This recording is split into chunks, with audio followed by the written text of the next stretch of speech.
Hi folks, firstly I'd like to thank you for checking in on this resource that INMOProfessional have asked me to submit.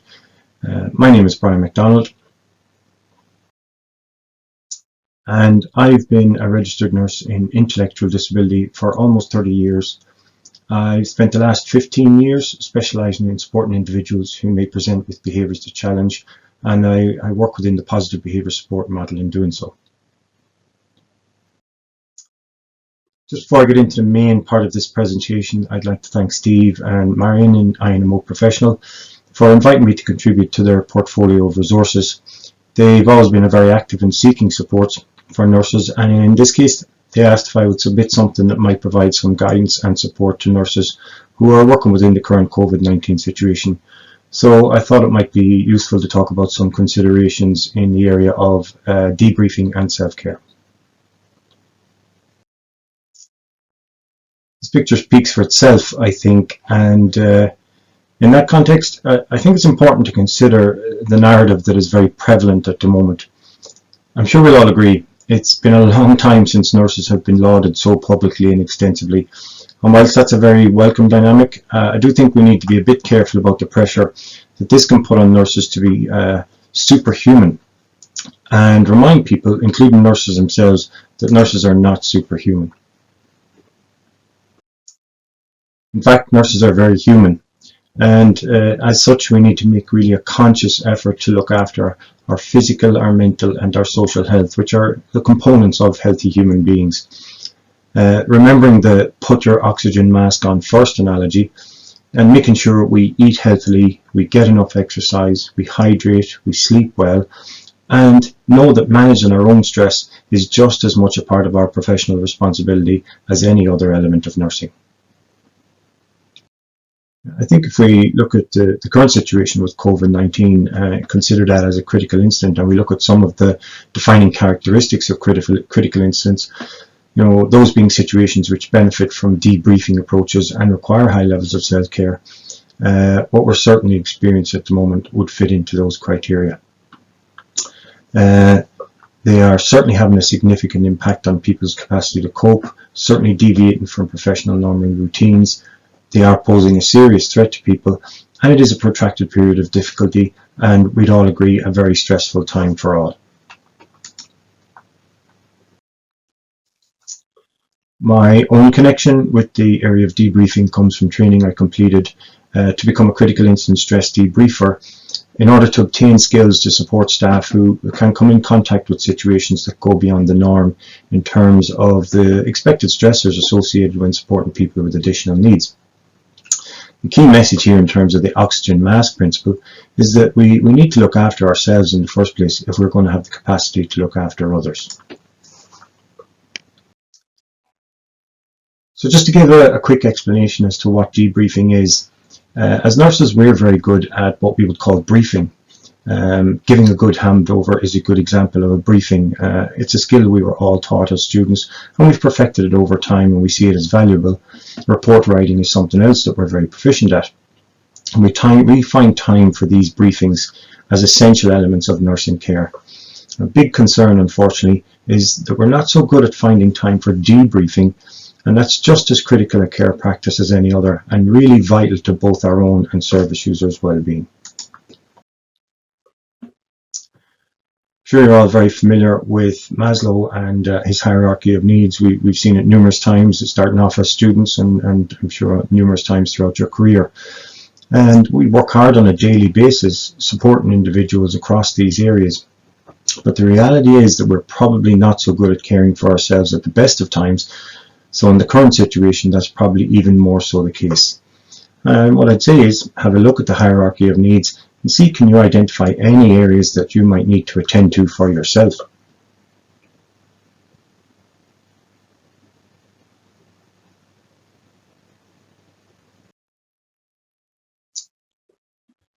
When it comes to the concept of stress, this is a particularly relevant concept in the support of individuals with behaviours that challenge. Over the last number of years, we've come to formulate behaviours that challenge as manifestations of stress, And what we would argue is that the individual's behavioural presentation is very often a stress reaction to the issues that are happening in their lives, and they're struggling to control those issues and becoming stressed as a consequence. And that has really helped us to focus behavioural strategies and behavioural support approaches on identifying strategies that reduce stress rather than targeting behaviour for change.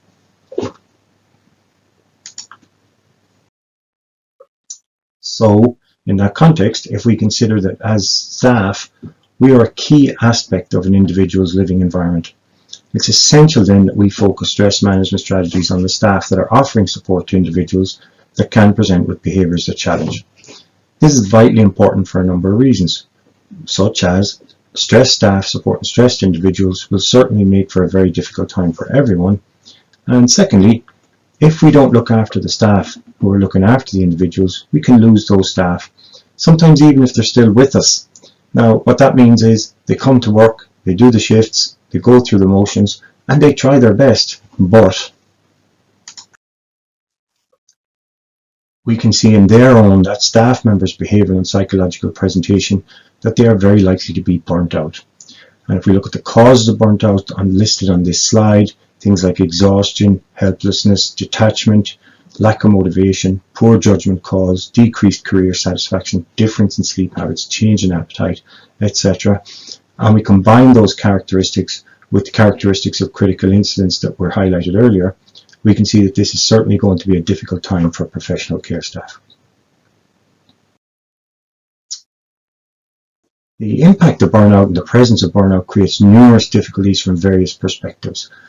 Premature retirements, high staff turnover, diminished job performance, loss of expertise, low morale, negative therapeutic environments. And I skipped one there, but I probably not least of all the frustrating possibility that it is likely to end up costing more money to the system to replace, train and induct new staff than it would have done if we had looked after existing staff from the start. Just thinking about that concept of burnout, I'd ask you to have a look at this mental health continuum graphic. See if you can identify what stage you're at. You might not tick all the boxes in any of the sections, and I would hope that most of your ticks are actually in the healthy section, but I'm sure, at some stage or another, there are some ticks further up the continuum for you.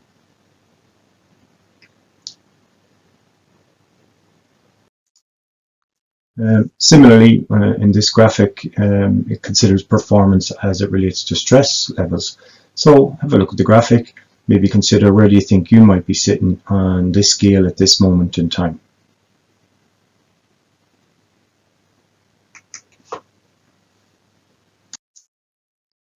So having given some thought to the level you might be performing at, it's important to understand that there are really very good reasons why your stress levels are very likely to be high at this moment in time.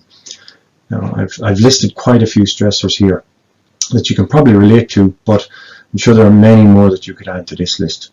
Certainly not an exhaustive list by any means, but I'd suggest that it's representative of the pressures people are experiencing currently. Some of the stressors that exist at the moment are unprecedented for everyone, and the list on the left is really applicable to everyone. However, the list on the right probably more unique to the situations that you are likely finding yourself in currently. Sometimes it's not until you see such things written down that you realize how tough things are, and equally realize how hard you're actually working to cope with them. The general advice there is try not to deny the existence of the stress or ignore its impact. Make an effort to acknowledge its existence, understand it, and that will then empower you to do something about it.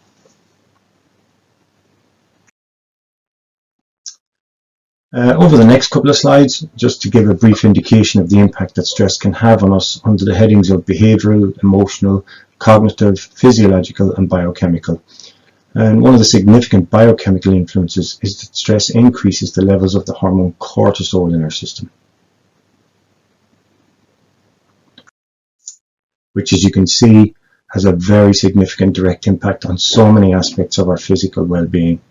Depression, hypertension, chronic fatigue, sleep deprivation, migraines, tunnel vision, acid reflux disease, hostility and anger, arthritis, decreased immune system and decreased metabolism. I thought it might also be useful to show some slides dispelling some of the damaging myths that can be out there about stress and debriefing.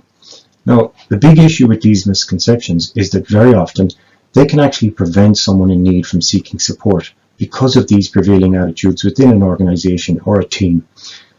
It's often a useful analogy to consider debriefing to be like first aid for your mental health. First clarification is an acknowledgement that talking things through with someone can be a very effective support strategy.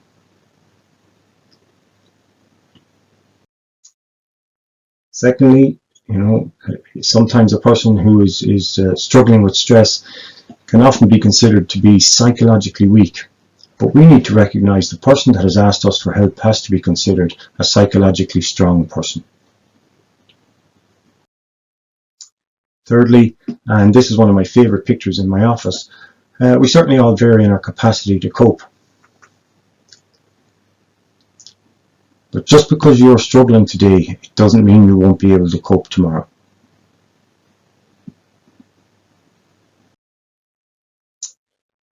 I think we also need to realize that we all have the capacity to be able to be a support to each other. And in fact, there are a lot of times when a staff member would prefer to share with their peers who are going through some of the same things as they are, rather than talk to an external agency. Just a small caveat on this, and that is to be aware that when we do offer a listening ear, we're not expected to rescue the person, we're just expected to support them. There's a lot of therapeutic value in just being there to attend to a colleague that is finding things difficult. So some people will see my shameless reference here to the 1980s on this slide, and essentially it's just an invitation to yourself to spend a little bit of time to give yourself some consideration, and as Eraser said, give yourself a little respect. And as you're sitting there, maybe very quickly and without too much thought, give yourself a score out of 10 for your current physical, social and mental health. Consider some things maybe you could do to bring your score up in each of those areas. You could maybe write them down, maybe make a promise to yourself to fulfill them.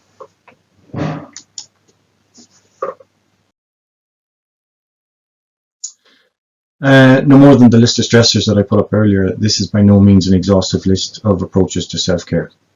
You'll have a long list, and you no doubt have a lot more than I have put on this slide. But do make sure that you have a list, and make sure that you choose from that list regularly, and share your list with other people. As well as considering some of the good things that we can be engaging with, it's also not a bad thing to consider what we could be avoiding.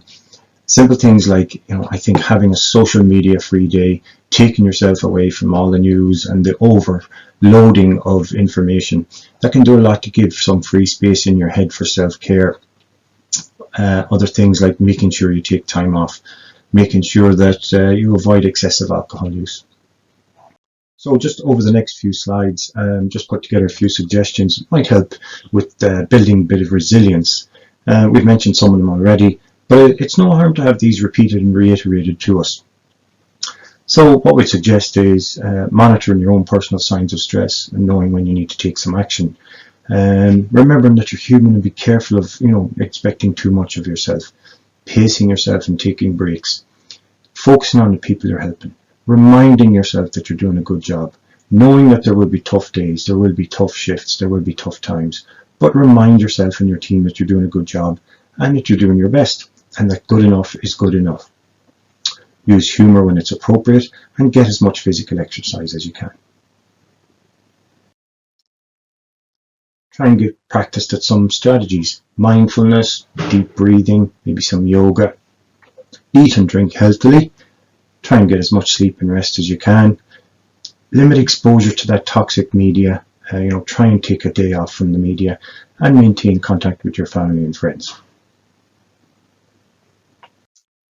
Also, use your time off to recharge. Make sure that you use that time to recharge the batteries. When you're on shift, you're expected to give everything that you have, and when you're off, it's important that you recharge, replenish, so that when you come back on shift, you have the energy there to give back to the service users. Maybe consider a buddy system, using a peer as a source of support. Maybe consider journaling at the end of your shift to log some of the stresses that you've experienced on the day. Avoid unhealthy coping strategies, substance abuse and so on. use your peers to support you, and use professional support. We've said that already. It is a sign of strength to seek support from somebody. I also wanted to share a couple of easy to initiate tips, I suppose you would call them, that you can have in your back pocket. One is to get some exercise any chance you can, particularly when you feel like you can't be bothered, because to be honest, that's the very time you need to be encouraged to do something active, because it's very, very likely that that's the actual time that you need it. Second tip is never forget the value of a complicated term that we use a lot here in Ireland called therapeutic emergency assistance, or tea for short. You know, the benefits of a cup of tea and 5 minutes just offloading or sharing with a colleague at the end of a shift can be an invaluable 5 minutes to be able to offer or to receive from someone, and maybe you can either offer it at another time to that person. I wanted to point you in the direction of some websites and resources that you can access where you can get some support and advice to help with the current pressures. There's numerous websites and support services out there. I obviously couldn't list them all today. These are just a snapshot, a sample of what's out there that I took down from the internet. You'll remember from earlier in my introduction that I said I'm trained in critical incident stress debriefing. So what I'd like to say is that I'm very happy to offer a debrief to anybody out there who would like to avail of that type of support. So if you'd like an opportunity to talk through some of the issues going on for you, either by a video call or a phone call, feel free to drop me a line at this email address and we can easily set something up for you. I'd like to thank you very much for engaging with this presentation, and I thought I'd leave you with a quote that I felt was appropriate for the current climate by an American nurse called Rosie Williams. And Rosie says, "To do what nobody else will do, in a way that nobody else can do it, in spite of all we go through, that is to be a nurse." So please take care and mind yourselves.